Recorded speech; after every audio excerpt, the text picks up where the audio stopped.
जुहार श्रोता बंधु रेडियो जुहार 90.0 FM अति लोकप्रिय सूचना भित्तिक कार्यक्रम हाथी संपर्कित सूचना को स्वागत करुछि मु मधुस्मिता।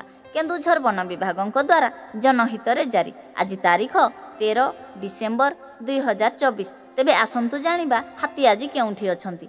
चंपुआ वनांचलर बालीबंध सेक्शन गुगुदरी, देवझर, बलभद्रपुर, मोरसुआ, कनकना ग्राम निकटरे 32टी हाथी, बामेबारी सेक्शन मालदा, धनुर्जयपुर, पटुआकुदर, सानकालीमाटी ग्राम निकटरे 3टी हाथी, चंपुआ सेक्शन मुकुंदपुर, सातहलिया, मिरिगिसिंगा, रामचंद्रपुर ग्राम निकटरे 10टी हाथी अछंती। तेलकोई वनांचलर तेलकोई सेक्शन सलैकेना, कलापोखरी, रुगुड़ी, डिमिरिया ग्राम निकटरे 41टी हाथी, विमला सेक्शन बंधनझरी, आकुल, मोलंडा, बालेश्वर ग्राम निकटरे 2टी हाथी, भूया जुआंग पीढ़ बांसपाल वनांचलर सुआकाटी सेक्शन भालियाडा, शिरीषखुंटा, जामुडिहा, संडाबाहालडिहा ग्राम निकटरे 17टी हाथी एवं अंडियामरा, गड़भंगा, केन्दुघाटी, रेंगालबाड़ा ग्राम निकटरे 19टी हाथी, केन्दुझर वनांचलर जंघिरा सेक्शन धनगुरु,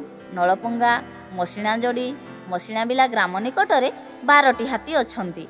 एही अंचलर लोकमानकु अनुरोध करुअछु कि दयाकरी रातिरे घरु एकुटिया बाहरंतु नाही, हाथी को घोड़ेबा पई बाण फुटांतु नाही, किंबा पत्थर टेका फोपाडंतु नाही, किंबा अजथारे सेमानकु विभ्रांत करंतु नाही। अवैध भावरे विद्युत तार झुली पड़िथिबा, तार बिछाई वन्यजंतु शिकार और हाथी संपर्कित खबर वन कर्मचारी, गाँ गजसाथी और वन सुरक्षा समितिर कर्मी मानकु दियंतु और सहयोग करंतु। एही संपर्कित खबर केन्दुझर वनखंड अधिकारी नियंत्रण कक्षर मोबाइल नंबर 6370592099 माध्यमरे मध्य जणाई पारिबे। तेबे आजिर हाथी संपर्कित सूचना को एइठी रखुचु। सतर्क रुहंतु एवं सुरक्षित रुहंतु।